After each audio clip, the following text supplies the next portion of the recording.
সালাম ইয়া রাগিবুল ইলম। হেদায়ার পথে মিডিয়া হয়ে হেদায়া মিডিয়ার আবির্ভাব। জ্ঞান সুধার বিনিময়ে করি রবের সাথে ভাব।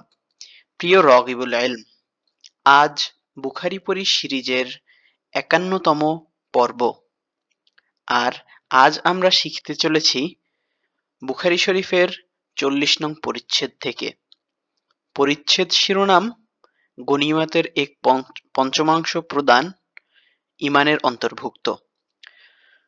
প্রিয় শ্রোতা বন্ধুরা, বুখারী শরীফের ৫১ নং হাদিসে বর্ণিত হয় যে আলী ইবনুল জাদ রহমতুল্লাহি আলাই আবু জামরা রহমতুল্লাহ আলাই থেকে বর্ণনা করেন, তিনি বলেন, আমি ইবনু আব্বাস রাদিয়াল্লাহু তাআলা এর সঙ্গে বসতাম। তিনি আমাকে তার আসনে বসাতেন। একবার তিনি বললেন, তুমি আমার কাছে থেকে যাও, আমি তোমাকে আমার সম্পদ থেকে কিছু অংশ দিব। আমি ২ মাস তার সঙ্গে অবস্থান করলাম। তারপর একদিন তিনি বললেন, আব্দুল কায়েসের একটি প্রতিনিধি দল রাসূলুল্লাহ সাল্লাল্লাহু আলাইহি ওয়াসাল্লামের কাছে আসলে তিনি জিজ্ঞাসা করলেন, তোমরা কোন কওমের অথবা কোন প্রতিনিধি দলের?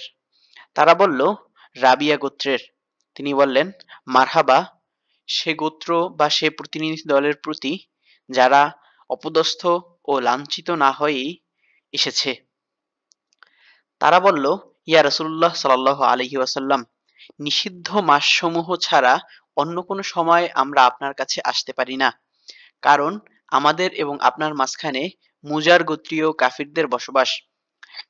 তাই আমাদের কিছু স্পষ্ট হুকুম দিন, যাতে আমরা যাদের পিছনে রেখে এসেছি তাদের জানিয়ে দিতে পারি এবং যাতে আমরা জান্নাতে প্রবেশ করতে পারি। তারা পানীয় সম্পর্কেও জিজ্ঞাসা করল।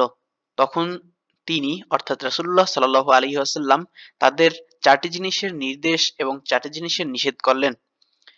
তাদের এক আল্লাহর প্রতি ঈমান আনার আদেশ দিলেন এবং বললেন, এক আল্লাহর প্রতি ঈমান আনা কিভাবে হয় তা কি তোমরা জানো?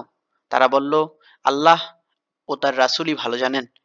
তিনি বললেন, তা হলো এ সাক্ষ্য দেওয়া যে আল্লাহ ছাড়া ইলাহ নেই এবং মুহাম্মদ রাসূলুল্লাহ সাল্লাল্লাহু আলাইহি ওয়াসাল্লাম আল্লাহর রাসূল, এবং সালাত অর্থাৎ নামাজ কায়েম করা, যাকাত দেয়া, রমজানের সিয়াম পালন করা, আর তোমরা গনিমতের মাল থেকে ১/৫ প্রদান করবে।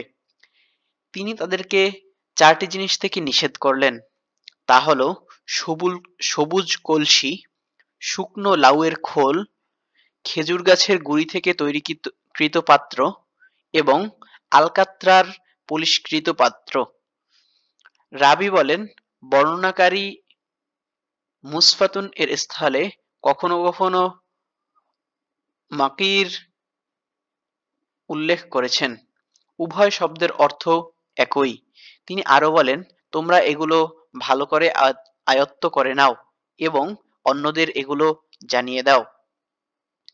প্রিয় রাগিবুল ইলম, এভাবেই প্রতিদিন একটি করে হাদিস শিখে রাসূলুল্লাহ সাল্লাল্লাহু আলাইহি ওয়াসাল্লামের ব্যক্তিত্বকে আপন করে নিতে হেদায়া মিডিয়া সাবস্ক্রাইব করে বেল বাটনে অল সেট আপ করুন আর ফেসবুকে ফলো করুন, যাতে রাসূলুল্লাহ সাল্লাল্লাহু আলাইহি ওয়াসাল্লামের কথাগুলো আপনার কাছে পৌঁছে যায় সবার আগে।